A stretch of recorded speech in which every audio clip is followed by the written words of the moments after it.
അമ്മയുടെ മാധ്യസ്ഥത്തിലേക്ക് നമ്മളെ തന്നെ സമർപ്പിക്കാം. പരിശുദ്ധ അമ്മ നമ്മുടെ കൂടെയുണ്ട്. തീർച്ചയായും അമ്മയുടെ വിമല ഹൃദയത്തിലേക്ക് നമ്മളെ ചേർത്ത് വെക്കുമ്പോൾ, പ്രതിഷ്ഠിച്ച് പ്രാർത്ഥിക്കുമ്പോൾ, പ്രിയമുള്ളവരെ, നമുക്ക് വലിയൊരു സംരക്ഷണം ഉണ്ടാകും. അമ്മയോടൊപ്പം 1-ാം ദിനത്തിലെ ശുശ്രൂഷയിൽ നമ്മൾ പഠിക്കുന്ന വചനം ഇതാണ്. വിശുദ്ധ യോഹന്നാന്റെ സുവിശേഷം 14-ാം അധ്യായം 27-ാം തിരുവചനം. ഞാൻ നിങ്ങൾക്ക് സമാധാനം തന്നിട്ട് പോകുന്നു, എൻ്റെ സമാധാനം നിങ്ങൾക്ക് ഞാൻ നൽകുന്നു. ലോകം നൽകുന്നത് പോലെയല്ല ഞാൻ നൽകുന്നത്. നിങ്ങളുടെ ഹൃദയം അസ്വസ്ഥമാകേണ്ട, നിങ്ങൾ ഭയപ്പെടുകയും വേണ്ട. നമ്മുടെ ജീവിതങ്ങളെ പരിശുദ്ധ അമ്മയോട് ചേർത്ത് സമർപ്പിച്ച് നമ്മൾ പ്രാർത്ഥിക്കുമ്പോൾ ഈശോ നമുക്ക് വാഗ്ദാനം നൽകുന്ന 1-ാമത്തെ കാര്യം ഇതാണ്: നിങ്ങൾക്ക് സമാധാനം എന്നത്. സമാധാനം ഹിബ്രു ഷാലോം എന്ന് പറയുന്ന ഹിബ്രു പദമാണ്. അതിൻ്റെ അർത്ഥം സമൃദ്ധിയാണ്, ഐശ്വര്യമാണ്, സമ്പത്താണ്. പ്രിയമുള്ളവരെ, ദൈവത്തോട് ചേർന്നുള്ള ഒരു സമൃദ്ധി, ദൈവത്തോട് ചേർന്നുള്ള ദൈവം എൻ്റെ സമ്പത്ത്, ദൈവം എൻ്റെ ജീവിതത്തിൻ്റെ എല്ലാ മേഖലകളിലും കൂടെയുണ്ട് എന്നൊരു ബോധ്യം, അതാണ് ഈ സമാധാനം. യേശു കൂടെയുണ്ടെങ്കിൽ എല്ലാ അസ്വസ്ഥതകളും ഭാരങ്ങളും നമ്മളിൽ നിന്നും അകറ്റപ്പെടുന്ന അവസ്ഥ, ദൈവത്തോടൊപ്പമായിരിക്കുന്ന വലിയൊരു ആത്മീയ നിറവാണ് ഈ സമാധാനം. അപ്പം ലോകത്തിൻ്റെ അരൂപിയിൽ നിന്നും മാറി ദൈവത്തോടൊപ്പമായിരിക്കുവാൻ പ്രത്യേകമായിട്ട് പരിശുദ്ധ അമ്മ നമ്മളെ ക്ഷണിക്കുകയാണ്. അമ്മയോടൊപ്പം ഇത് തള്ളക്കോഴി തൻ്റെ ചിറകിൻ്റെ കീഴിൽ ഇങ്ങനെ കുഞ്ഞുങ്ങളെ ചേർത്ത് വയ്ക്കുന്നത് പോലെ പരിശുദ്ധ അമ്മയുടെ മാധ്യസ്ഥത്തോട് ചേർന്ന് നമ്മൾ നിൽക്കുമ്പോൾ നമുക്കൊരാശ്വാസമുണ്ട്, സമാധാനമുണ്ട്. ലോകത്തിൻ്റെ തിന്മകളിൽ നിന്ന്, പാപത്തിൻ്റെ വഴികളിൽ നിന്ന് പരിശുദ്ധ അമ്മയുടെ മാധ്യസ്ഥം നമ്മളെ കാത്തുകൊള്ളും. ആ കൃപ നമുക്ക് നൽകുന്നത് ആത്മീയ സമാധാനമാണ്. ഈശോ നമ്മളോട് പറയുകയാണ്, ലോകം നൽകുന്നത് പോലെയല്ല ഞാൻ നൽകുന്നത്.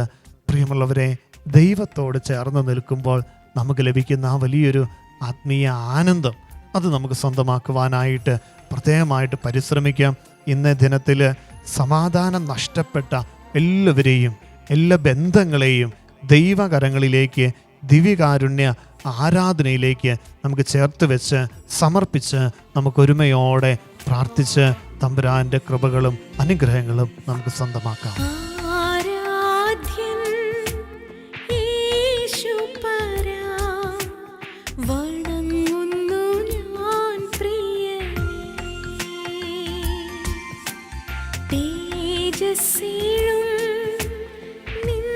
പ്രാർത്ഥനയോടെ ദിവ്യകാരുണ്യേശോയുടെ സന്നിധിയിലേക്ക് നമ്മളെ തന്നെ പൂർണ്ണമായിട്ട് സമർപ്പിക്കാം.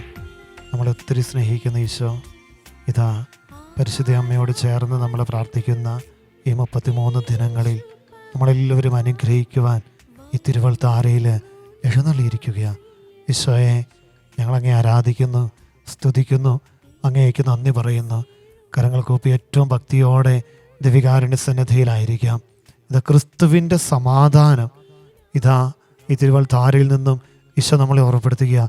ക്രിസ്തുവിൻ്റെ സമാധാനം നിങ്ങളുടെ ഹൃദയങ്ങളെ ഭരിക്കട്ടെ. ഈ സമാധാനത്തിലേക്കാണല്ലോ നിങ്ങൾ ഏക ശരീരമായി വിളിക്കപ്പെട്ടിരിക്കുന്നത്. കൊളോസ്സസ് ലേഖനം 3:15. ഇതാ വീണ്ടും ഫിലിപ്പിയർ 4:7 തിരുവചനം. അപ്പോൾ നമ്മുടെ എല്ലാ ധാരണകളെയും അതിലംഘിക്കുന്ന ദൈവത്തിൻ്റെ സമാധാനം നിങ്ങളുടെ ഹൃദയങ്ങളെയും ചിന്തകളെയും യേശു ക്രിസ്തുവിൽ കാത്തുകൊള്ളും. കർത്താവേ, അസ്വസ്ഥമായിരിക്കുന്ന മനസ്സുകൾക്ക്, അസ്വസ്ഥമായിരിക്കുന്ന ജീവിതങ്ങൾക്ക് നിന്റെ ശാശ്വതമായ സമാധാനം നൽകണമേ. നീ കൂടെയുണ്ട് എന്ന യാഥാർത്ഥ്യത്തെ തിരിച്ചറിഞ്ഞ് എപ്പോഴും ആ സമാധാനത്തിൽ നിലനിൽക്കുവാൻ, ഞങ്ങളുടെ ജീവിതങ്ങളിൽ അസ്വസ്ഥതകളും ഭിന്നതകളും അഭിപ്രായ വ്യത്യാസങ്ങളും എല്ലാം കടന്നു വരുമ്പോൾ കർത്താവേ, നീ നൽകുന്ന സമാധാനം, നിന്നിൽ ചേർന്ന് നിൽക്കുമ്പോൾ ഞങ്ങൾക്ക് ലഭിക്കുന്ന ആ ഒരു ആശ്വാസം, പരിശുദ്ധ അമ്മയോട് ചേർന്ന് ഞങ്ങൾ പ്രാർത്ഥിക്കുന്ന ദിനങ്ങളിൽ അമ്മ ഞങ്ങളെ പഠിപ്പിക്കുന്നതും അത് തന്നെയാണ്. ഈ ദിവ്യകാരുണ്യത്തോട് ചേർന്ന് നിൽക്കുമ്പോൾ ഞങ്ങളുടെ എല്ലാവരുടെയും ജീവിതങ്ങളിൽ വലിയൊരു സമാധാനത്തിൻ്റെ നിറവുണ്ടാകും.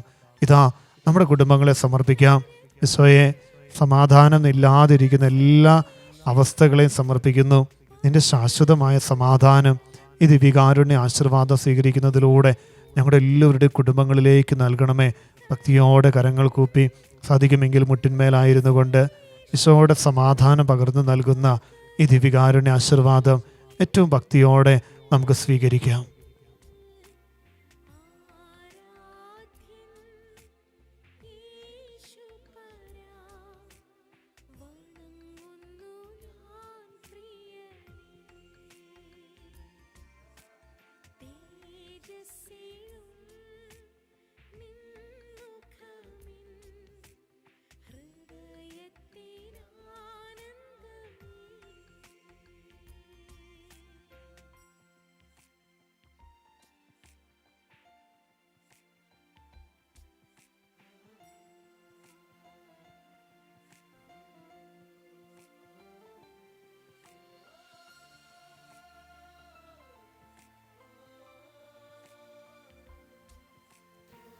പരിശുദ്ധ പരമദിവികാരുണീശോയ്ക്ക് നേരവും ആരാധനയും സ്തുതിയും പുകഴ്ചയും ഉണ്ടായിരിക്കട്ടെ. പരിശുദ്ധ പരമദിവികാരുണീശോയ്ക്ക് നേരവും ആരാധനയും സ്തുതിയും പുകഴ്ചയും ഉണ്ടായിരിക്കട്ടെ. പരിശുദ്ധ പരമദിവികാരുണീശോയ്ക്ക് നേരവും ആരാധനയും സ്തുതിയും പുകഴ്ചയും ഉണ്ടായിരിക്കട്ടെ.